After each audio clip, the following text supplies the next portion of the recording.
Hare Krishna. So today we are going to start a new chapter so that we can uh, get connected to Krishna very easily.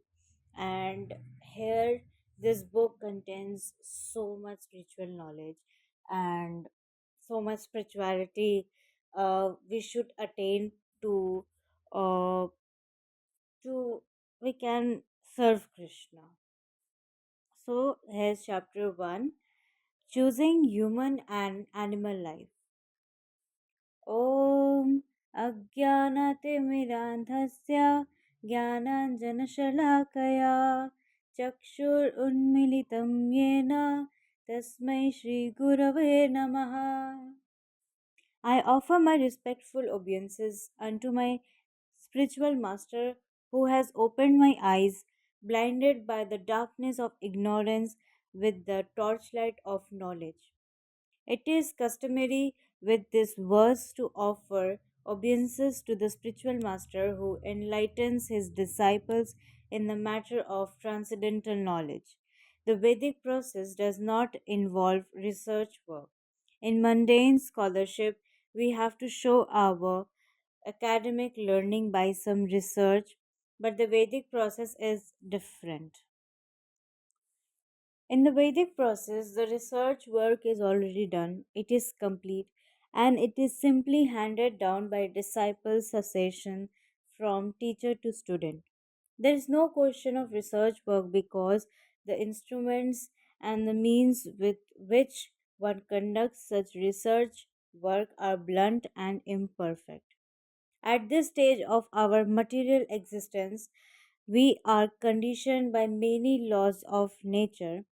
uh, all conditioned souls are subject to four defects due to the imperfection of their senses.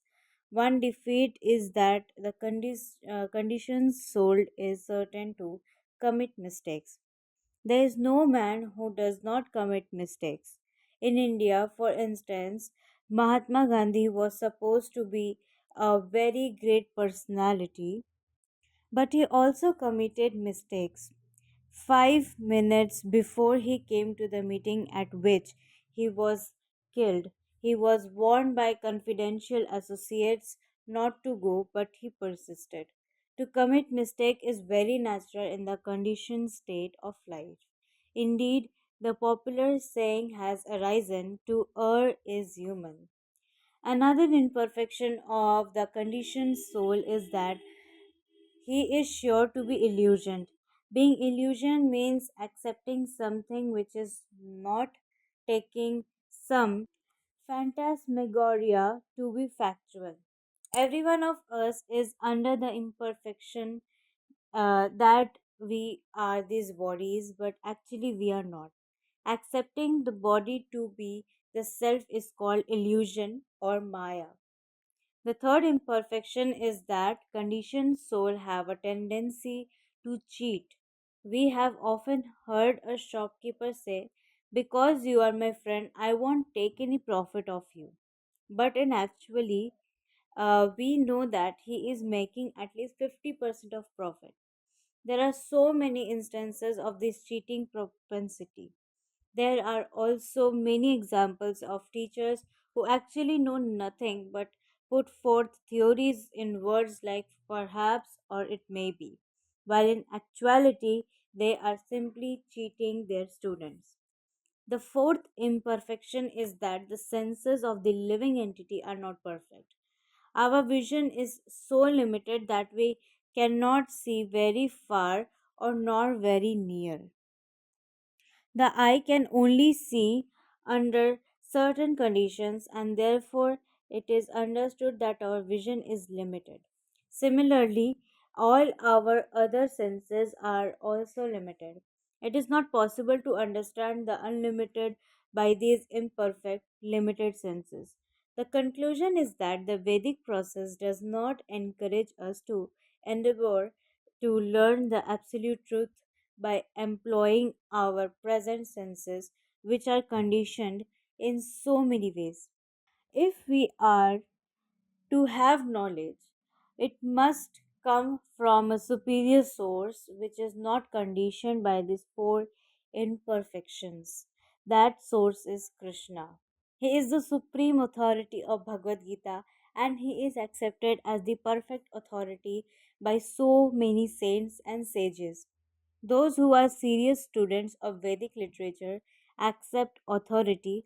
Bhagavad Gita, for example, is not a scholarly presentation which arose out of so much research work. It is perfect knowledge that was taught by Lord Krishna to Arjuna on the battlefield of Kurukshetra, and we receive information from it that in the previous ages Sri Krishna also taught it to the sun god Vivashan, and it was handed down from time immemorial from Vivasant by disciple successively. इमं विवस्ते योगं प्रोक्तवान् अहम् अव्ययम् विवस्वन्मनमाने प्राह मनुरिक्ष्वाकवे ब्रवीत्. The blessed Lord said, I instructed this imperishable science of yoga to the sun god Viswan, and Viviswan instructed it to Manu, the father of mankind, and Manu in turn instructed to Ikshvaku. If we study Bhagavad Gita according to academic knowledge or according to our own mental speculation, we are certain to commit mistake. It is not possible to understand Bhagavad Gita in this way. It is necessary to follow carefully in the footsteps of Arjuna. In previous ages, due to interpretation and mental speculation, the real purport of Bhagavad Gita was lost. Therefore, Krishna re-established the teaching by giving them to Arjuna. Evam parampara praptam imam rajya raso viduhu sakale neha mahata yogo nasta parantapa सा एवायं माया तेद्य योगः प्रोक्तः पुनतः भक्तोऽसि मे सखा सेति रहस्यम् एह तद् उत्तमम्. This supreme science was thus received through the chain of disciplic succession, and the saintly kings understood it in that way. But in course of time, the succession was broken, and therefore the science, as it appears, to be lost. The very ancient science of the relationship with the Supreme is today told by me to you because you are my devotee as well as my friend. Therefore, you can understand the transcendental mystery of this science. Bhagavad Gita 4.2 and 3. Thus, whoever follows the footsteps of Arjuna approaching Krishna in a spirit devotion can understand the purpose of Bhagavad Gita as well as all Vedic literatures. There are four Vedas Sama, Rig, Yajur, and Atharva, and there are 108 Upanishads, including the Ishopanishad, Katha Upanishad, and Tatriya Upanishad, as well as the Vedanta Sutra, Srimad Bhagavatam, and Bhagavad Gita. These literatures are not meant for any particular classes of men but for the totally of human society. All societies take advantage of Vedic knowledge to perfect human life. As pointed out before, human life is not meant for sense gratification but for understanding God, the universe, and our own identity. From Vedic literature, we can understand that this material world is only a partial manifestation of the complete creation of God. The larger portion of God's creation is found in the spiritual world of Vaikuntras. Above and beyond the spiritual material nature, there is a superior spiritual nature, as Sri Krishna states in Bhagavad Gita. Bhumir apo nalo vayu खं मनो बुद्धिरेव च अहंकार इति यामे मे भिन्न प्रकृतिरस्तदा. अपरेयाम् इतस्त्व अयं प्रकृतिं विधि मे परं जीवभूतं महाबाहो ययेदं धरयात् जगत्. Earth, water, fire, air, ether, mind, intelligence, and false ego altogether, these eight comprises my separated material energies. Besides this inferior nature, O mighty Arjuna, there is superior energy of mind, which is all living entities who are struggling with material nature and sustaining the universe. Bhagavad Gita, chapter 7, shloka number 4 and 5. There are many material universes clustered together, and all these universes constitute the material creation. Beyond these clusters of countless material universes, this is spiritual sky, which is also mentioned in Bhagavad Gita. न तद्भासयन्ते सूर्यो न शशाङ्को न पावका यद्गत्वा नानर्वान्ते तद्धमा परमं मम. That abode of mine is not illuminated by the sun or moon, nor by electricity, and anyone who reaches it never comes back to this material world. That superior nature which is beyond this material nature is eternal. There is no history of its ever having begun. It has neither beginning nor end. परस्तस्मत्तु भावेन्यो व्यक्तो व्याक्तत सनातनः यः सा सर्वेषु भूतेषु न स्यात्सु न विनाश्यति. अव्यक्तोऽसरा इति उक्तस्तम् अहो परमं गतिं यं प्राप्य न निवर्तन्ते तद्धमा परमं मम. There is another eternal nature which is transcendental to this manifested and non manifested matter. It is supreme and is never inherited. When all this world is inherited, that part remains as it is. The supreme status is called unmanifested and inflammable destination. Going there, one never returns from that, my supreme abode. Bhagavad Gita, chapter 8, shloka number 20 and 21. The Vedic religion of or Varna Dharma is also called eternal because no one can trace out its beginning. The Christian religion has a history of 2000 years, and the Mohammedan religion has a history of 1300 years. But if we try to trace out the origins of Vedic religion, we will not be able to find the beginning. Varna's Dharma is accepted as the eternal region of the living entity. We often say that God created this material world, and this means that God existed before this world. Since the Lord was existing before this material manifestation, he is not subject to this creation. If he were subject to the laws of the material world, how can he have created it?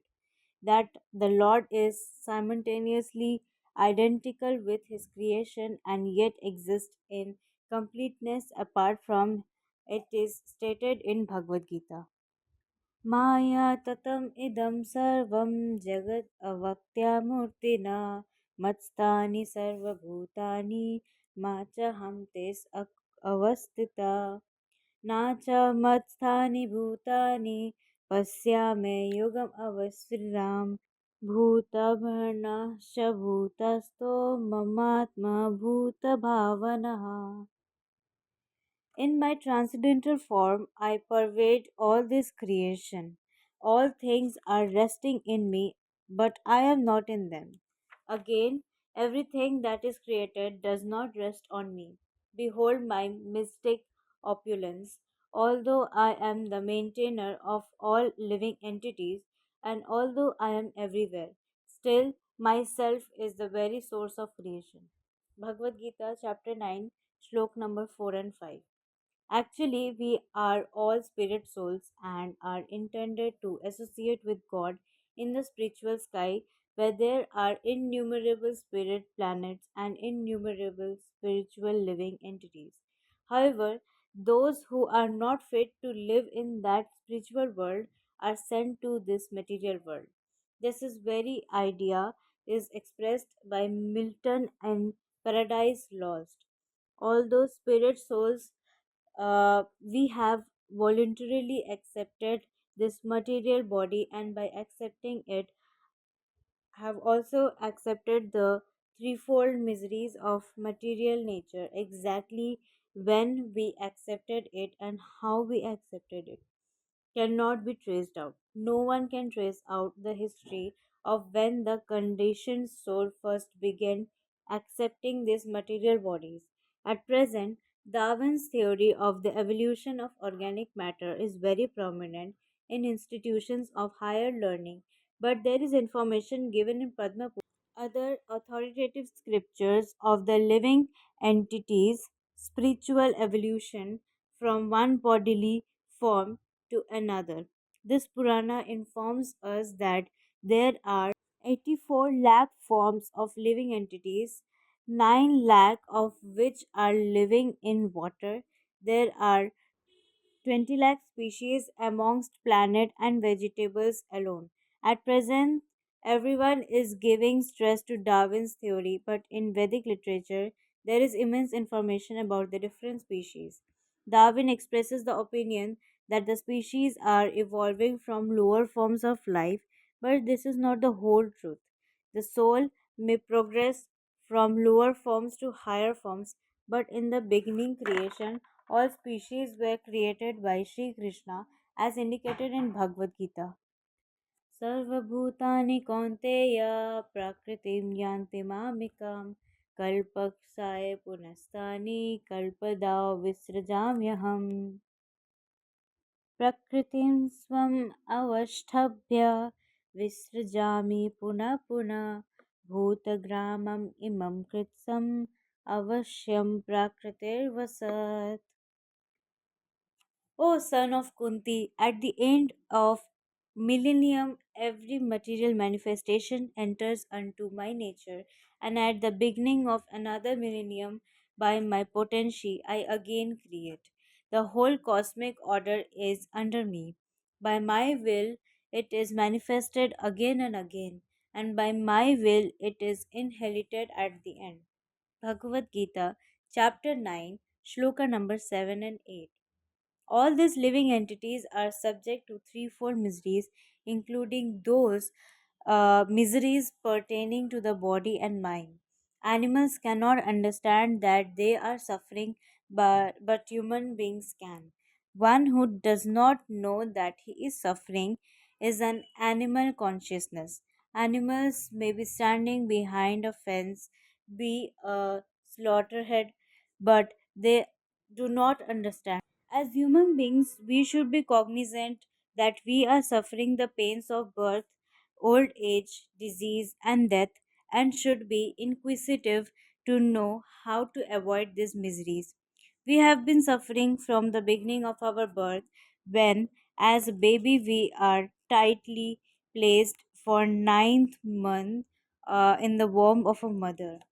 After birth, suffering continues. Although a mother may take much care of her child, the baby still cries. Why? Because he is suffering. Either a bug is biting, or there is a pain in the stomach, or some other malady. Whatever the case, the suffering goes on. The child also suffers when he is forced to go to school when he does not want to. The child does not want to study, but the teacher gives him tasks anyway. If we carefully analyze our lives, we will find that they are full of sufferings. Generally speaking, conditioned souls are not very intelligent, and therefore they go on suffering without ever inquiring why. We should understand, however, that the suffering is there, and if there is a remedy, we must take advantage of it. The great sage Rashabhava instructed his sons in this way: My dear boys, in this life you have acquired these beautiful bodies. Now you should know that they are not meant for sense gratification like the bodies of hogs and dogs, but for spiritual realization. Essentially, what Rasabhadeva is saying that a life of sense gratification is meant for stool eaters like hogs, and now that we have a higher form of life, we should not try to imitate the lower forms. Recently we are surprised to see while walking in Central Park in the New York that a group of young American boys and girls were engaged in worshipping hogs. While we are chanting Hare Krishna, these groups of youngsters were chanting hog, hog, hog. They were actually parading with hogs in Central Park and bowing down before them and worshipping them. They actually bowed down before them, wanting one hog to become president, and they wanted the hogs to lead them. This has gone to such lengths that at 1B in Seattle, there was a demonstration with hogs in which the boys and girls undressed themselves and got in the mud and played with the hogs, and in this way they are associating with the hogs and pigs which they are worshipping. All this is going on in a country where the young people have good looking bodies, a great deal of money, and so many other advantages over the young people of other nations. The results of gaining all these advantages is that they have simply taken a hog to worship. Such hog worship was anticipated long, long ago and was described in Srimad Bhagavatam, which was compiled at least 5,000 years ago. The point is that a beautiful situation in life should be utilized for a beautiful end, not for degraded forms of worship. In the Vedic histories, we find that there were many exalted emperors and kings who practiced austerities and penances.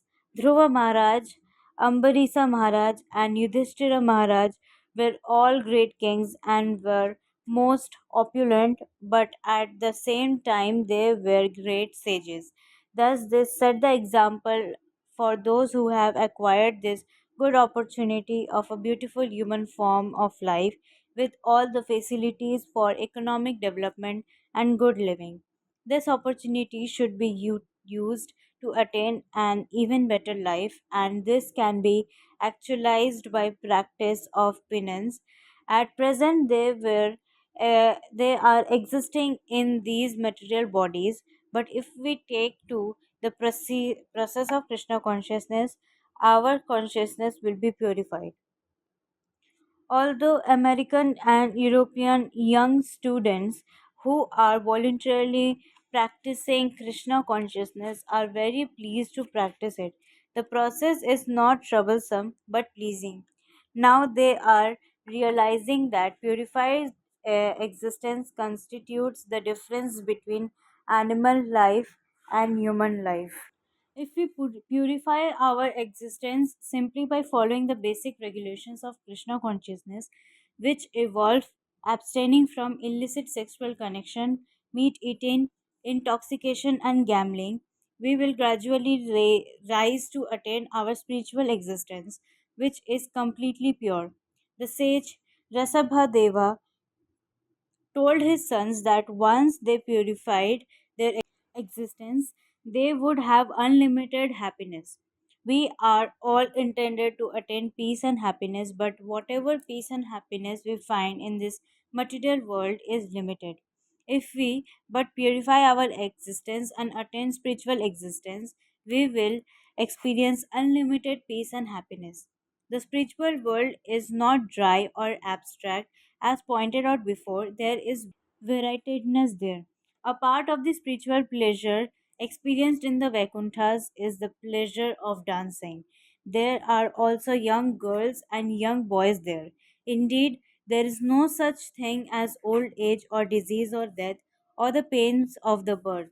If we want to participate in the unlimited happiness, knowledge, and eternal life which constitute our actual heritage in the spiritual world, we should not waste this life by working hard for sense gratification and worshipping hogs. We should accept the life devoted to the cultivation of Krishna consciousness, and then we will get unlimited happiness and unlimited pleasure. This is the sum and substance of the Krishna consciousness movement. Thank you. Hare Krishna.